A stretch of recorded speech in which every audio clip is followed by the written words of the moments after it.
E quando eu estava me preparando, eu escutei mesmo do Senhor dizendo: eu tenho algo para te falar que você ainda não conhece. E eu falei: uau, que bênção, que bom. Eu não sei se você estuda a Bíblia como eu estudo assim. Todas as vezes que eu leio a Bíblia, eu tenho certeza que eu vou encontrar um tesouro. Então, eu comecei com essa frase que eu li num site, num comentário de uma pessoa. Essa pessoa diz assim: eu não acredito na igreja.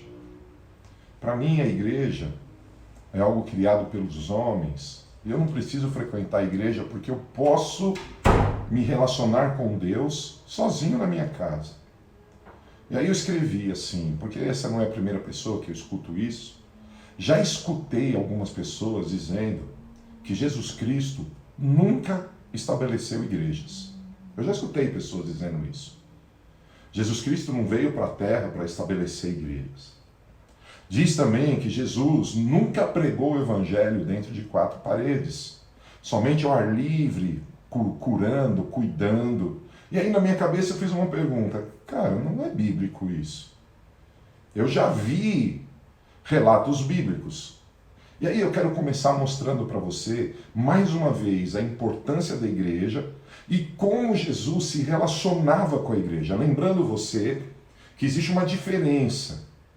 A igreja que nós vivemos hoje é a igreja, como eu preguei na 11ª lição, você pode ver no Face, é aquela que sai de Cristo. A igreja é aquilo que sai de Cristo.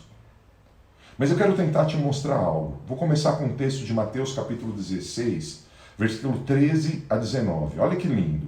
Quando Jesus chegou à região de Cesareia de Filipe, ele consultou seus discípulos. Talvez você não conheça a região de Cesareia de Filipe. Quase todas as viagens que a gente faz para Israel, a gente vai a esse lugar. Nesse lugar que Jesus encontra com os discípulos, nesse lugar que Jesus conversa com os discípulos, embaixo tem ali fontes de água, na parte de baixo, mas subindo na montanha tem um altar a deuses. E ali, nesse lugar Jesus estava com os discípulos, porque nesse lugar já tinha esse altar de deuses muito cultuado, muito adorado, era o Deus Pan, ele era cultuado nesse lugar. Jesus pergunta aos discípulos, ele consulta: quem as pessoas dizem que o Filho do Homem é? E eles responderam: alguns dizem que é João Batista, outros Elias. E ainda há quem diga Jeremias ou um dos profetas. Então Jesus interpelou e perguntou: mas vós, Ele perguntou: mas vós, quem dizeis que eu sou? E Simão Pedro respondeu: tu és o Cristo, o Filho do Deus vivo. Ao que Jesus lhe afirmou: abençoado és tu, Simão, filho de Jonas, pois isso não foi revelado a ti por carne ou sangue, mas pelo meu Pai que está nos céus. Da mesma maneira eu te digo que tu és Pedro, e sobre esta pedra edificarei a minha igreja. Aí eu respondo a primeira pergunta: Jesus nunca fundou a igreja. Como não? Ele agora, diante de um lugar de adoração maligno, de um lugar de adoração que não honra o Pai, como ele nunca estabeleceu a igreja? Se ele está dizendo: eu, Pedro, pela revelação, eu sou a rocha. Ele está dizendo: você é pedra, Pedro, você é pedra. Mas sobre essa rocha que sou eu, pela revelação do que você teve, eu como Filho do Deus vivo, eu como Cristo, eu vou edificar a minha igreja. Ou seja, a igreja é aquilo que sai de Jesus. A igreja faz parte de um plano extraordinário do Pai, estabelecido por Cristo. E olha o que ele diz: da mesma maneira eu te digo que tu és Pedro, e sobre esta pedra edificarei a minha igreja, e as portas do Hades, em alguma versão, e do inferno, em outras versões, não prevalecerão contra ela. Olha o que Jesus está dizendo: eu vou levantar uma igreja, e esta igreja vencerá o inferno. Irmãos, isso é muito forte. Por quê? Porque muitas pessoas hoje acreditam que não precisam mais da igreja. Olha, ele diz que a igreja, eu darei a ti as chaves do reino dos céus, E o que ligar na terra será ligado no céu, o que desligar na terra haverá sido desligado nos céus. Veja a grandeza da igreja, a importância da igreja. Veja como a igreja faz parte do plano de Jesus. Eu vou mostrar algo. Jesus, eu creio, eu espero que você acredite, ele é o Filho de Deus. Ele é o Verbo que se fez carne. Ele foi gerado no ventre de Maria sem pecado. Porque ele não foi gerado pela semente do Adão. Ele foi gerado pela semente do Espírito Santo.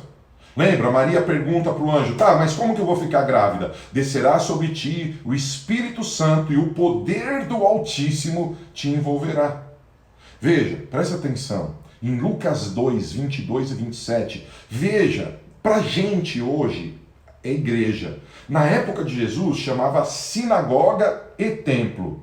O templo era o lugar da adoração anual, das festas constantes. O templo era o lugar onde toda a nação se reunia e eles adoravam o Senhor. E as sinagogas eram a conexão do templo com as vilas, com as cidades. E agora olha que lindo, Lucas 2, 22 a 27. Passados os dias da purificação deles, segundo a lei de Moisés, o que significa dias da purificação dele? Maria tinha ganhado um neném e tinha que passar os dias da purificação. Levaram Jesus a Jerusalém para apresentarem ao Senhor, conforme está escrito na lei do Senhor.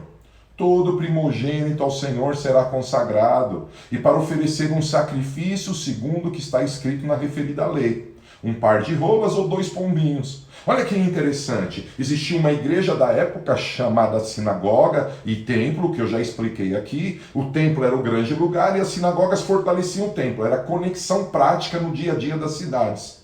E agora, nasce Jesus, Maria espera passar o tempo da purificação e ela e José vão até o templo apresentar Jesus. O que significa isso? Que Jesus tinha vida de igreja, que Jesus tinha vida de sinagoga, vida de frequentar a igreja. E não só isso, ele cumpria os rituais, ele está acima dos rituais. Ele tem um sacerdócio segundo a ordem de Melquisedeque, mas ele obedeceu o sacerdócio de Levi. Veja que interessante, havia em Jerusalém, eu estou lendo Lucas 2, de 22 a 27, havia em Jerusalém um homem chamado Simeão, homem este justo e piedoso, que esperava a consolação de Israel. O Espírito Santo estava sobre ele. Revelara-lhe o Espírito Santo que não passaria pela morte antes de ver o Cristo Senhor. Movido pelo Espírito, foi ao templo. E quando os pais trouxeram o menino Jesus para fazerem com ele o que a lei ordenava, esse homem teve uma experiência extraordinária. Depois você lê Lucas, continua lendo. Mas esse homem, ele viu uma profecia se cumprir no templo. E presta atenção, a família de Jesus frequentava a sinagoga, frequentava o templo. Aí algumas pessoas dizem, não, Jesus, ele não valorizava isso. Jesus, ele ia de casa em casa, ele curava as pessoas na rua. Mas espera aí, ele seguia o ritual. Ele valorizou os princípios, a tradição. Vamos um pouquinho mais? Vamos para Lucas ainda, capítulo 2, mais lá para o final, versículo 41 a 49. Olha que interessante. Presta atenção para você ver que frequência à igreja não é uma invenção do nosso tempo. Faz parte da nossa história. Desde Israel, quando eles caminhavam com a tenda da revelação, a tenda do encontro, até a época de Jesus, as sinagogas e o templo eram valorizados. Olha que legal, Lucas 2, 41 e 49. Ora, anualmente iam seus pais a Jerusalém para a festa da Páscoa. Lembra que eu disse para vocês? O templo está conectado com as sinagogas. O templo ficava em Jerusalém e ele era o local que as pessoas subiam para celebrações. E as sinagogas era o lugar que eles aprendiam da Torá e que eles tinham um relacionamento ali. Vamos lá. Ora, anualmente iam seus pais a Jerusalém para a festa da Páscoa. Quando ele atingiu os 12 anos, subiram a Jerusalém, segundo o costume da festa. Terminados os dias da festa, lembra, Jesus aqui, ele foi neném, relata, agora ele foi adolescente, 12 anos. Terminados os dias da festa, Ao regressarem, permaneceu o menino Jesus em Jerusalém, sem que seus pais o soubessem. Para você entender, as famílias da cidade subiam juntas, para não serem assaltadas, eles iam comendo, repartindo coisas no caminho. Era uma caminhada a pé, com animais, eram crianças, eles tinham que levar os animais para o sacrifício. Então era uma jornada. Iam muitas pessoas, iam parentes, iam primos, iam tios, iam muitas pessoas. Então Jesus, ele não ficava só com o pai e com a mãe, ele ficava ali envolvido. E nesse tempo eles foram para a festa, a família, o grupo começou a retornar e o texto diz que Jesus ficou em Jerusalém, sem que os pais soubessem. Pensando, porém, estar ele entre os companheiros de viagem, foram caminho de um dia, e então passaram a procurá-lo entre os parentes e os conhecidos. E não tendo encontrado, voltaram a Jerusalém à sua procura. 3 dias depois, o acharam no templo. Olha que lindo, o acharam no templo, assentado no meio dos doutores, ouvindo e interrogando-os. E todos os que ouviam muito se admiravam da sua inteligência e das suas respostas.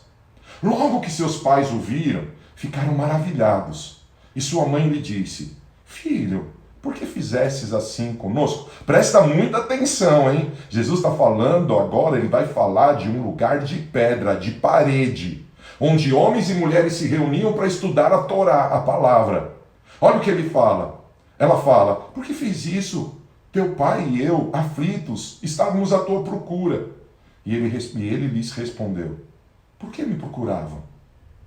Vocês não sabiam que me cumpria estar na casa de meu pai?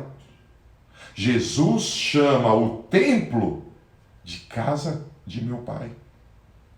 Ele tinha só 12 anos e ele valorizava, ele quis ficar ali estudando. E eu vou mostrar que isso faz parte da história dele. Olha que lindo esse texto de Mateus 21, de 12 a 14. Tendo Jesus entrado no templo, expulsou todos os que ali vendiam e compravam. Também derribou as mesas dos cambistas e as cadeiras dos que vendiam pombas. E disse-lhes: está escrito, a minha casa será chamada casa de oração. Quando a gente vai para o profeta diz, a minha casa será chamada casa de oração para todos os povos. E agora Jesus, ele chuta, ele quebra tudo e diz, a minha casa será chamada casa de oração. Vós, porém, a transformai-vos em covil de salteadores. Agora presta atenção, isso é importante. Jesus chega no templo e o templo não está em ordem. O que ele faz? Ele põe em ordem. Mas ele não sai do templo porque o templo está bagunçado. Ele não diz, pai, eu não aguento mais esse templo aqui. Eu, quando tinha 12 anos, disse que aqui era a casa de oração, que aqui é a tua casa, a casa de Deus. Ah, eu não aguento, tem cambista, tem cara mudando a verdade. Ah, Deus, misericórdia, eu vou embora. Olha o que diz o texto. Vieram a ele no templo cegos e coxos, e ele os curou. Algumas pessoas não têm entendido a importância da igreja porque não leem a Bíblia. Algumas pessoas falam mal do culto, falam mal dos programas porque elas não conhecem as Escrituras e elas querem viver o que elas acham que é correto. Jesus, pequenininho, foi apresentado no templo. Adolescente, disse que o templo era a casa do Pai. E agora ele expulsa, ele conserta o problema e lá no templo ele faz milagres. Eu não sei se isso serve para você, eu não sei como isso fala com você, mas o que eu estou dizendo? Irmãos, não está maravilhosa nessa quarentena as nossas comunicações online? Não está sendo tremendo o que a gente está aprendendo? Maravilhoso! Mas daqui a pouco, a quarentena vai acabar. E nós vamos ter a liberdade de voltar a nos reunir como igreja. Eu e você temos que valorizar a igreja como Jesus valoriza. Nós não podemos ficar com essa historinha. Ah, agora sim, ficou claro. A igreja não está dentro de pedras. Nós conseguimos fluir fora da igreja. Sim, claro. A igreja, por que conseguimos fluir fora da igreja? Porque nós não frequentamos a igreja. Nós somos a igreja. Só que a igreja, ela é algo extraordinário como congregação, como local. Veja. Olha que lindo, Mateus 26, 55. Presta atenção nisso. Jesus está para ser preso e morto. Olha o que Jesus fala, vou lembrar você, o templo era o lugar da época de Jesus que eles celebravam todo tipo de festa. As sinagogas eram os lugares que eles congregavam e aprendiam a palavra. Olha Mateus 26, 55. Naquele momento, disse Jesus às multidões: saístes com espadas e porretes para prender-me, como a um salteador. Então, Mateus 26, 55. Saístes com espadas e porretes para prender-me, como um salteador. Olha o que ele fala. Todos os dias no templo eu me assentava convosco ensinando e não me prendestes. Tem gente que fala que Jesus não frequentava o templo. Ele está dizendo, eu ia todo dia. Todo dia eu estava no templo. Todo dia eu estava lá ensinando. Todo dia eu estava lá compartilhando. Desde que eu tinha 12 anos, eu me importo com a casa do Pai. Ela é a casa de Deus. E eu estou lá ensinando. Eu não sei se você está percebendo o que eu estou te dizendo. A frequência à igreja é algo que está na natureza de Jesus. Ah, mas tem salteador. Ué, vamos arrumar a casa. Ah, mas tem cara que só enrola, que usa a igreja para tomar meu dinheiro, que usa a igreja para fazer com que eu seja manipulado. Irmão, eu sei que tem coisa errada. Posso dizer, eu já errei. Mas o que a gente tem que fazer? Valorizar o que Jesus valoriza. Ele disse, eu estava todo dia no templo. E agora, você vai dizer que ele não ia no templo? Ele só ia de casa em casa? Ele só ajudava na rua? Ué, na minha Bíblia está escrito que ele disse que todo dia ele estava no templo. Ah, tá. É só um texto. Então vamos para Lucas 4, versículo 16 a 21. Vamos lá?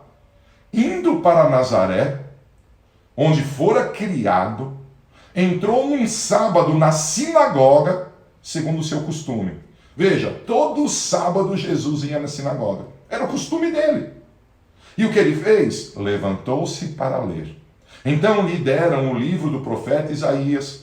E abrindo o livro, achou o lugar onde estava escrito: o Espírito do Senhor Deus está sobre mim, pelo que me ungiu para evangelizar os pobres, enviou-me para proclamar libertação aos cativos e restauração à vista aos cegos, para pôr em liberdade os oprimidos e apregoar o ano aceitável do Senhor. Tendo fechado o livro, presta atenção, tendo fechado o livro, devolveu ao assistente e sentou-se.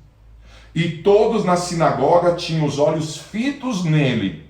Então passou Jesus a dizer-lhes: hoje se cumpriu as escrituras que acabais de ouvir. Presta atenção como igreja é algo glorioso. O ministério de Jesus foi desatado dentro de uma sinagoga. O ministério de Jesus começou, ele foi batizado por João, o céu se abriu, o Espírito Santo veio como se fosse uma pomba, pousou sobre ele, os céus se abriram, o Pai disse: esse é meu filho amado em quem me comprazo. Imediatamente o Espírito Santo tomou Jesus, levou ele ao deserto para ser tentado pelo diabo. Ele vence o diabo, ele sai do monte, ele vai para a sinagoga, ele toma a Torá.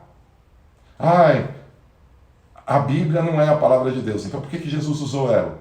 Por que Paulo só confirma a Bíblia? Por que todo o Novo Testamento confirma o Antigo Testamento? Puxa, gente, a gente precisa ler a Bíblia. Olha que lindo. A Bíblia diz que era costume de Jesus frequentar a sinagoga aos sábados. E o teu costume? Você vai na igreja todo domingo? Cada pessoa escolhe desculpas para adequar a sua vida àquilo que pensa. Mas nós, igreja do Senhor, nós somos corpo de um cabeça. Nós temos que ajustar a nossa vida ao que ele pensa. O ministério de Jesus, ele lê Isaías 61 e ele declara hoje. Ele está declarando agora aqui, nessa leitura. Está começando aquilo que foi profetizado, essa profecia messiânica de Isaías 61, ela está sendo ativada nessa sinagoga. Quem estava na sinagoga? Pessoas falhas como eu e você, irmão. Quem ali tinha capacidade para desatar alguma coisa para Jesus, mas ele não podia começar o ministério dele sozinho, ele tinha que estar reunido como igreja, que na época chamava sinagoga. Preste atenção, mais um texto. E esse texto eu nunca tinha visto. Já li tanto João 8. Eu nunca tinha visto. Olha que louco, João capítulo 8, versículo 1 e 2. Jesus, entretanto, foi para o Monte das Oliveiras. Preste atenção. Jesus tinha um lugar de oração chamado Monte das Oliveiras. E ele foi para o lugar da oração, Monte das Oliveiras. De madrugada, voltou novamente para o templo. E todo o povo ia ter com ele, assentados, ensinava. Jesus até de madrugada ia na igreja, irmãos. Ele ia ensinar a palavra na igreja.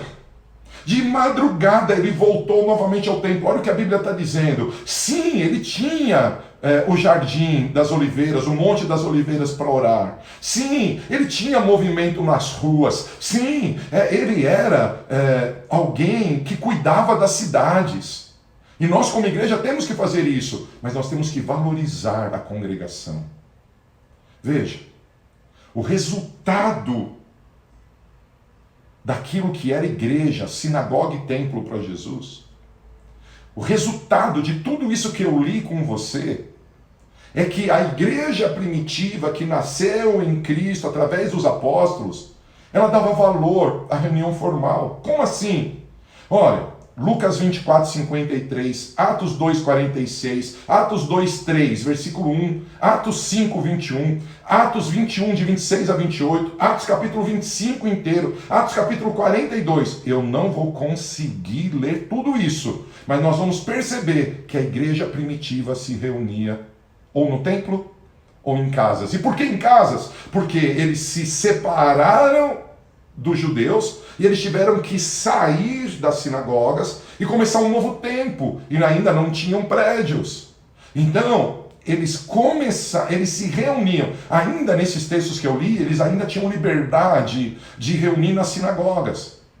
Olha, se você ler Atos 13, 14, Atos 14, 1, Atos 17, de 1 a 2, Atos capítulo 10, Atos capítulo 17, Atos capítulo 18 a 4, Atos capítulo 19, Tiago capítulo 2, todos esses textos eu li para preparar esse estudo e não tenho tempo de ler.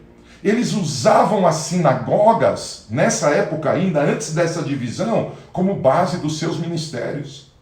Você está preparado para... Meus irmãos, eu vi um vídeo de um artista dando pirueta, abraçando, eu vi um vídeo de umas crianças abraçando. Você está preparado para voltar a congregar? Tem gente que está dizendo, não, eu busco Deus na minha casa. Desculpa, nem Jesus fazia isso, irmão. Nós, muitas vezes, queremos criar o nosso evangelho. Eu vou repetir, 2 Coríntios capítulo 11, eu tenho receio que assim como a serpente enganou a Eva, a gente se aparte da simplicidade que é em Cristo Jesus, e a gente receba um falso Jesus, um falso espírito e um falso evangelho, a trindade satânica.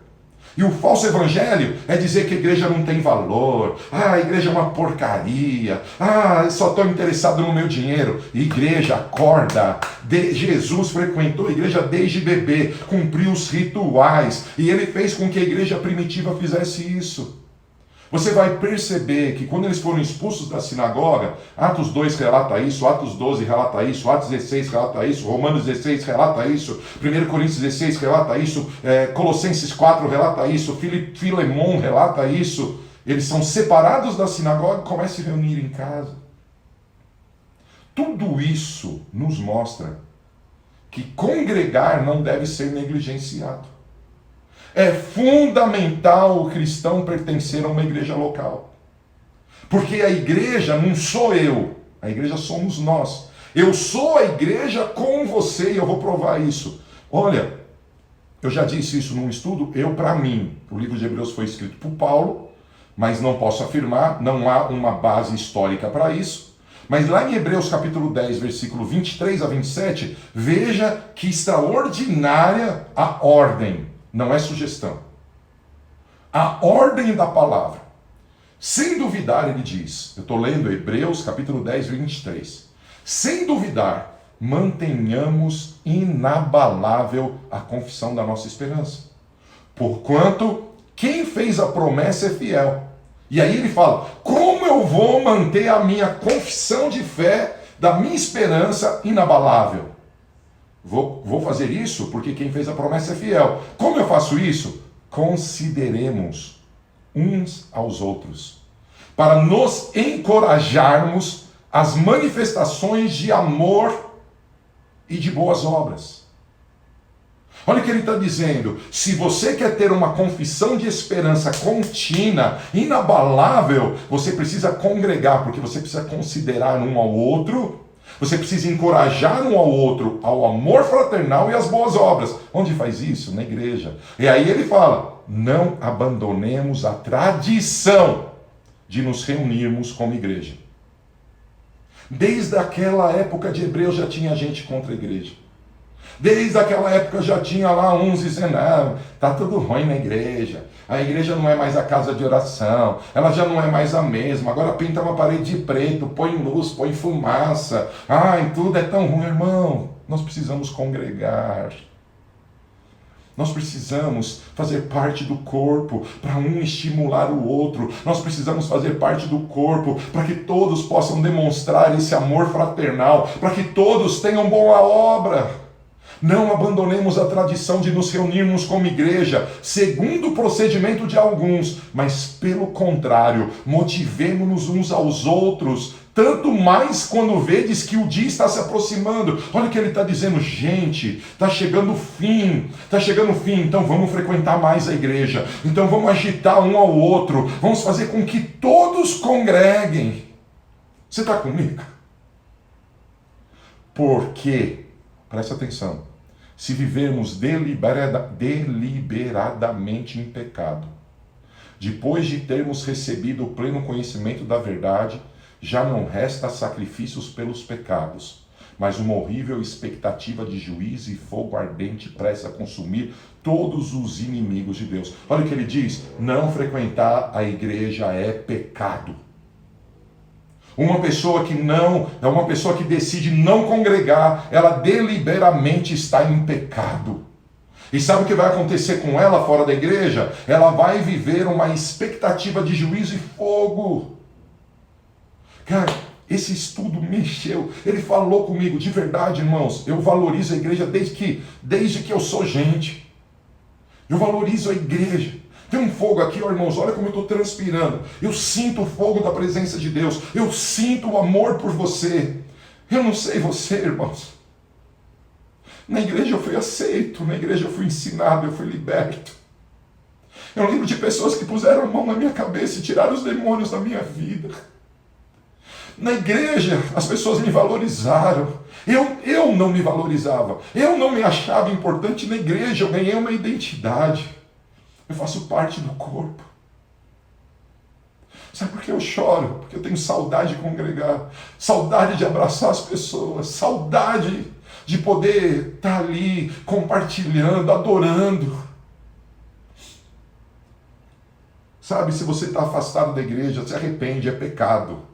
Se você está distante da igreja, se arrepende, é pecado. Mas a igreja tem problema e você não tem. Juntos nós avançaremos. Vou continuar. Existe um problema, e eu disse isso no começo, que mesmo sendo um problema gigantesco, passa desapercebido por muitos cristãos. Muitos acabam não valorizando a igreja por não entender a diferença gigantesca desse tempo. Como assim? O movimento de Deus não é ativado porque eu vou até o templo. O movimento de Deus não é ativado porque eu assisto um culto presencial ou online. O movimento de Deus, ele é ativado por eu ser igreja. Por eu ser parte da igreja. Como que você vai deixar de ir num lugar que você é parte principal? Esse problema, queridos, ele tem passado desapercebido. Sabe por que a igreja é pesada para muitos? Porque a gente quer ser plateia e não parte. Sabe por que a igreja é pesada para muitos? Porque a gente vai para a igreja como juiz e não como aquele que está junto. Eu lembro da historinha que eu ouvi outro dia na internet. Uma pessoa procurou o pastor e falou, pastor, eu quero pedir a bênção da igreja. E por quê? Não, porque aqui ó, o irmão do louvor é falso, ele canta bonito ali, mas na casa ele não tem testemunho. Não, porque aquele obreiro é arrogante. Não, porque aquela irmã lá está em adultério. Ah, não, porque aquele outro não ama, o outro não cumprimenta. Aí o pastor falou para ele, tá bom então, querido, ó, eu vou te abençoar, mas eu só preciso que você faça algo. Você pode fazer algo? Ele falou, posso. Olha, pega essa bandeja aqui, tá vendo esse copo com água? Por favor, dá 5 voltas na igreja e depois você me devolve o copo e eu te abençoo. Aí o jovem foi. O jovem foi. Deu 5 voltas.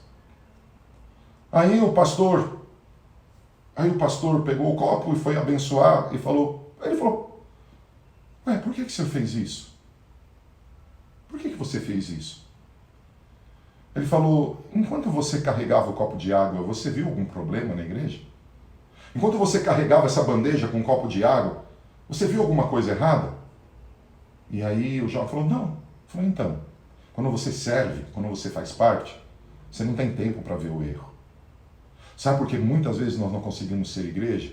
Porque a gente não é igreja. A gente visita a igreja.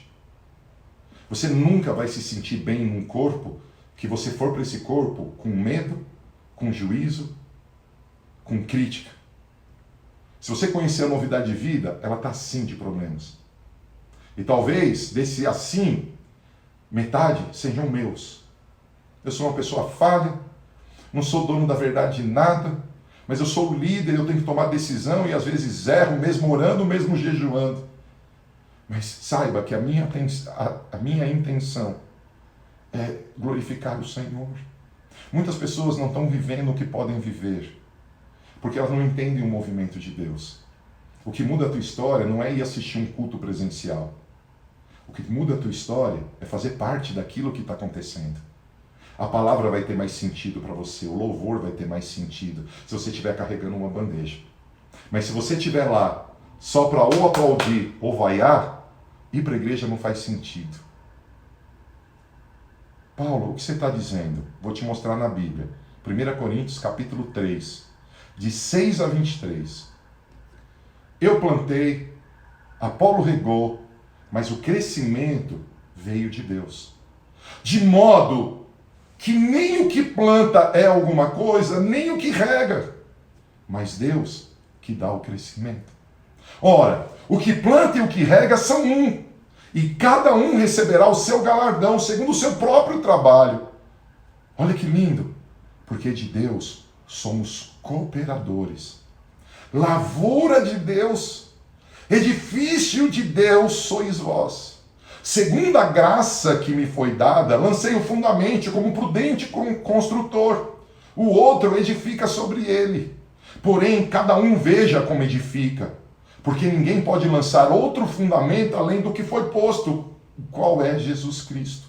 Contudo, se alguém edifica sobre o fundamento, se o que alguém edifica sobre o fundamento é ouro, prata, pedras preciosas, madeira, feno, palha, manifesta se tornará a obra de cada um, pois o dia demonstrará, porque está sendo revelada pelo fogo, a qual seja a obra de cada um, o próprio fogo provará. Se permanecer a obra de alguém que sobre o fundamento edificou, esse receberá galardão. E se a obra de alguém se queimar, sofrerá ele dano, mas esse mesmo será salvo, todavia como que através do fogo. Não sabeis que sois santuários de Deus e que o Espírito de Deus habita em vós?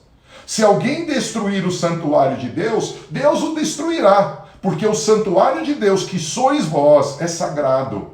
Ninguém se engane a si mesmo. Se alguém dentre vós se tem por sábio nesse século, faça-se astuto para se tornar sábio, porque a sabedoria desse mundo é loucura diante de Deus, porquanto está escrito, ele apanha os sábios na própria astúcia deles. E outra vez, o Senhor conhece os pensamentos dos sábios, que são pensamentos vãos. Portanto, ninguém se glorie nos homens, porque tudo é vosso, seja Paulo, seja Apolo, seja Cefas, seja o mundo, seja a vida, seja a morte, sejam as coisas presentes, sejam as futuras, tudo é vosso, e vós de Cristo e Cristo de Deus. Ué, o que esse texto está dizendo? Frequentar a igreja é imaginar que alguém edifica. Ser igreja é entender que eu edifico. Jesus entrou no templo e expulsou os mercadores porque ele disse, a casa do meu pai será chamada casa de oração. Muitas vezes as coisas ruins estão estabelecidas na igreja porque as pessoas se recusam a edificar. E infelizmente alguns topam edificar com palha, fazem de qualquer jeito. Mas o Senhor diz que ser igreja é algo glorioso. A gente não pode destruir o templo. A gente não pode ficar com divisões. Eu sou da Assembleia, eu sou dessa, eu sou daquela outra. Existe uma única igreja, divididas em congregação. Uma única igreja, lembra do templo? Uma única igreja, um templo. E agora tem as sinagogas das cidades, dos bairros. Hoje as populações cresceram, então tem muitas igrejas, porque não cabe todo mundo numa só. Mas todos nós somos o lugar da presença de Deus, todos nós somos escolhidos para manifestar a sua presença, e quando estamos juntos, cada um edifica como quer. Eu não quero edificar com palha, eu quero edificar com ouro. Como você trata a igreja que você congrega? Ah, apóstolo, não é bem assim. Tá bom. Movimento apostólico profético. Jesus desceu às partes mais baixas e subiu às mais altas e deu dons aos homens. Olha o que diz Efésios capítulo 4, versículo 15 e 16.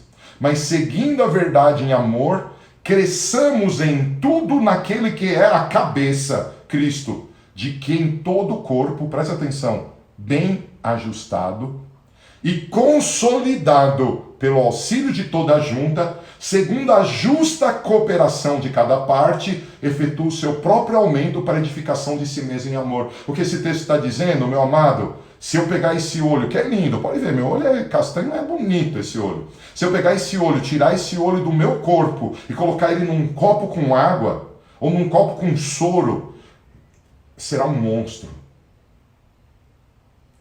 Faz parte de lugares de terror, pedaços de corpos. Por quê? Porque a Bíblia diz que nós vamos crescer em tudo naquele que é o cabeça, em Cristo, ajustados e consolidados. Você está ajustado com a tua igreja? Você está consolidado? As juntas da igreja fazem parte da tua vida? Veja, ele diz, segundo a justa cooperação. Você está cooperando com a tua igreja? Eu falo direto isso. Se todo mundo na igreja orar como você ora, jejuar como você jejua, ler a palavra como você lê a palavra, devolver os dízimos como você devolve, ofertar como você oferta, servir como você serve, compartilhar como você compartilha, a tua igreja tem vida? Ah, mas as igrejas são ruins. Na verdade, as igrejas são ruins porque eu e você escolhemos ser ruim, irmão. Nós escolhemos pensar em nós. Nós não seguimos os caminhos de Jesus. Eu não sei se estou me fazendo entender, espero que sim. Eu acho fantástico, segundo a justa cooperação de cada parte, é ser igreja. É ser igreja. Não é ir à igreja, é ser igreja. Olha que lindo, 1 Coríntios capítulo 12, versículo 18. Em verdade, Deus dispôs cada um dos membros do corpo segundo a sua vontade. Nossa, sabe, irmão? Se o olho quisesse estar no pé, imagina a confusão que ia dar. Imagina o nariz no umbigo. Cara, que confusão. Deus pôs as pessoas no corpo. E você acredita que tem uns encardidos? Desculpa, irmão, encardido mesmo, precisa tomar banho, lavar na palavra, que não querem se encaixar no corpo. Eles querem que o corpo se encaixe com eles. Há pessoas que estão me vendo na internet, você está sofrendo, porque você saiu da igreja que Deus mandou você congregar por frescura, por vaidade, por orgulho. E Deus tinha te colocado ali. E agora você quer tentar se colocar em outros lugares. É Deus que coloca, irmão. É Deus que te dá uma família de fé. É Deus que revela a paternidade para você. Não é você que escolhe. Em verdade, Deus dispôs cada membro do corpo segundo a sua vontade. Eu conto um pouco da minha história, apesar dos minutos que faltam ser poucos. Irmãos, eu nasci numa igreja Metodista do Brasil. Conheci a igreja na Igreja Metodista do Brasil, do Brás. Igreja linda, irmão. Linda. Eu estava envolvido com tudo. Eu pregava na feira com eles, eu jogava bola com eles, eu participava da escola dominical, eu ia nos cultos, eu participava de tantas coisas, estava envolvido. Amava ir na minha igreja. Aí um dia meus pais mudaram. Nós morávamos na rua Maria Merculina, no Paris, em São Paulo. Nós mudamos para o Brooklyn, porque a minha irmã excepcional nasceu e ela tinha um problema e a escola que ela poderia frequentar ficava melhor no Brooklyn, então nós mudamos para lá. E eu continuei frequentando a Igreja do Brás. Era longe, irmãos. Eu continuei frequentando, era longe, eu pegava 2 ônibus, eu era jovenzinho, eu não perdi um culto, uma escola dominical. Porque eu amo o Senhor. Eu amo a igreja. Por quê? Porque Jesus é cabeça de um corpo. Eu amo o corpo. Então eu ia lá para a igreja. Aí um dia, a minha família conversando com um pastor, o pastor conversou comigo e disse: olha, tem uma igreja metodista perto da sua casa. Eu acho melhor vocês irem para lá. Em obediência, nós fomos para a igreja metodista em Campo Belo. Eu entendo que foi Deus que fez. Por quê? Porque lá eu conheci a minha linda esposa. Lá eu fui batizado com o Espírito Santo. Lá eu vivi uma nova família. Eu lembro que a nossa igreja era pequenininha, a igreja do Brás era grande, a igreja de Campo Belo tinha lá 30 pessoas, 40 pessoas, ela era pequenininha, não tinha ministério de louvor, na igreja do Brás tinha. E eu reclamava. E aí, graças a Deus, pelo papai e pela mamãe que diziam, porque ao invés de reclamar, você toca violão, você não faz o louvor. E aí a gente começou a se envolver. Eu me apaixonei por aquela igreja pequenininha. Aquela pequenininha cresceu.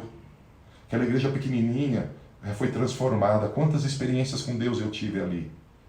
Um dia eu estava naquela igreja e Deus me levou a um lugar. E naquele lugar falaram que eu ia começar uma nova igreja. Irmão, eu chorei copiosamente. Eu não queria sair da minha igreja. Eu dizia: por que eu não posso ficar aqui? Por que eu não posso ser pastor aqui? Por que eu não posso trabalhar na igreja metodista? Aí eu lembro um dia que o meu pastor me chamou e ele disse para mim: Paulo, eu amo você. Você tem que sair da igreja. Eu quero te enviar. Irmãos, eu chorei. Eu disse: pastor, eu não quero. Eu amo aqui. A minha esposa é testemunha. Nós íamos, queridos, fazer vigília toda sexta-feira. Eu não tinha carro, irmão. Eu colocava um Murilo aqui nos meus ombros. Eu ia a pé para a igreja. Eu morava na cidade Ademar. A igreja era em Campo Belo. A gente dava um jeito de passar a madrugada andando de ônibus a pé, porque a gente queria estar na nossa igreja. A gente distribuía marmitinha nas favelas, a gente servia naquele lugar. Aí o pastor me chama e fala: Paulo, é melhor, Deus tem um chamado para a tua vida, você tem que começar a tua igreja. Cara, eu chorei demais. E sabe o que mais foi dolorido? Porque Deus usou o pastor, ele me pôs na frente da igreja com a minha família e me abençoou e falou: vai embora. Comece teu ministério. O que Deus te deu não cabe aqui. E eu fui. Amém. Amém. Ele leu Gênesis 12. E começamos a novidade de vida na minha casa. Meu, sabe? Eu não sei você. Como eu valorizo as pessoas da novidade de vida. Já me traíram.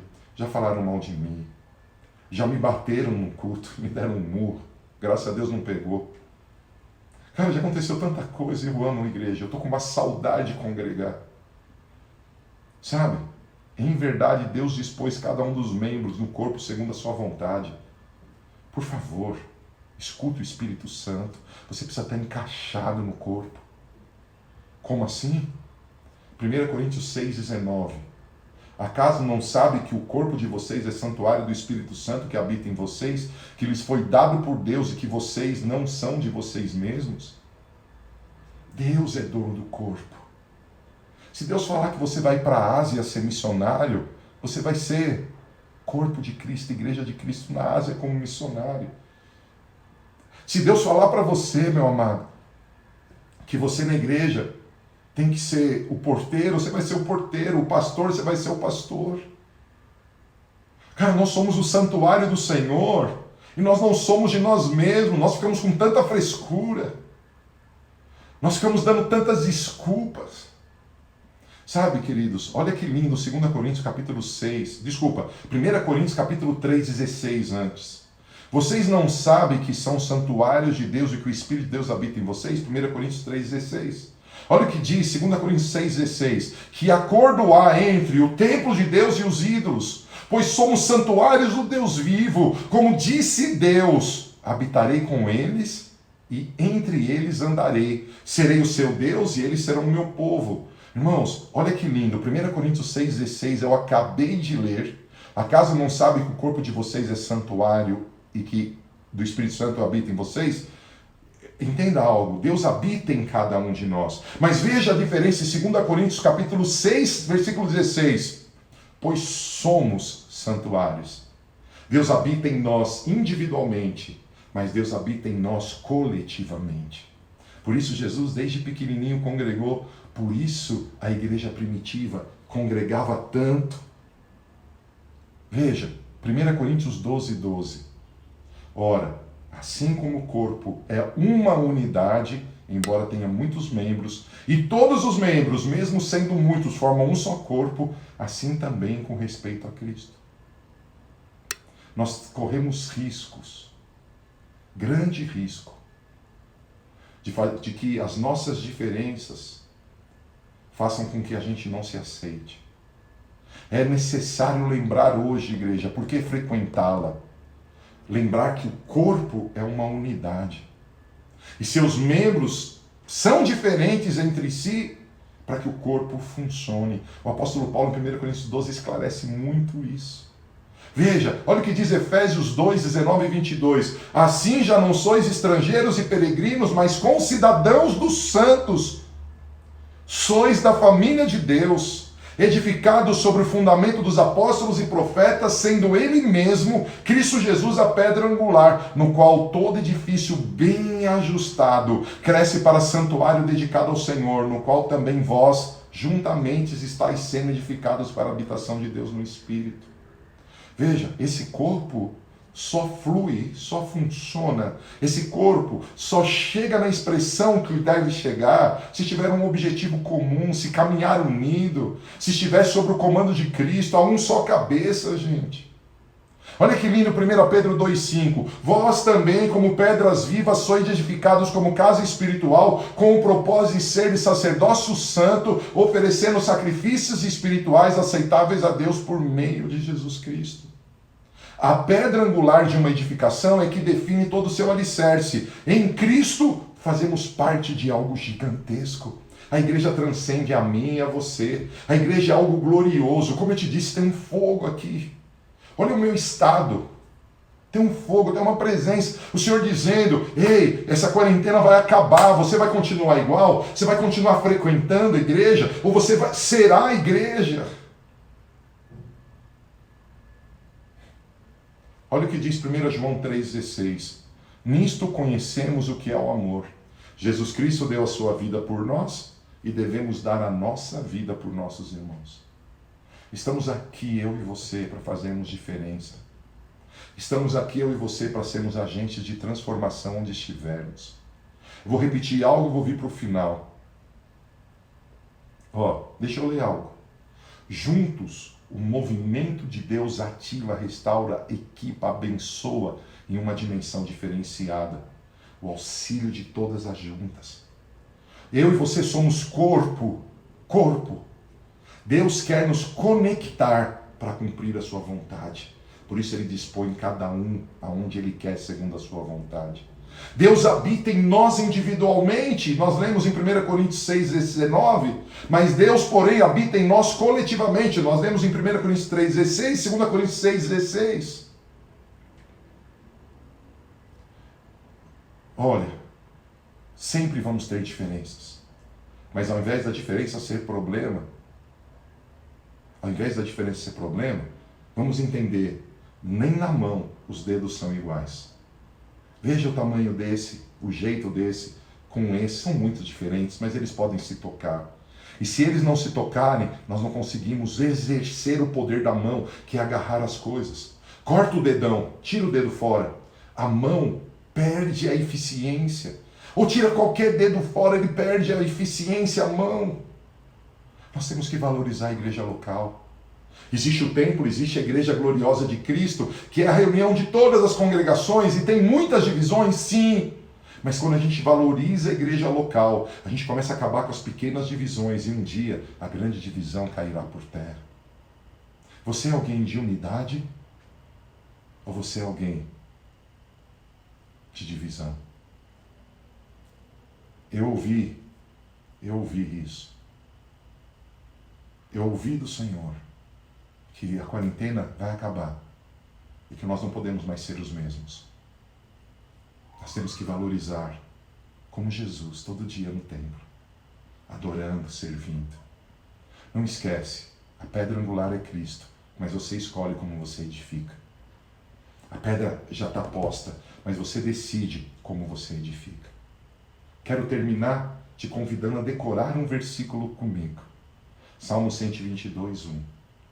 Alegrei-me quando me disseram: vamos à casa do Senhor.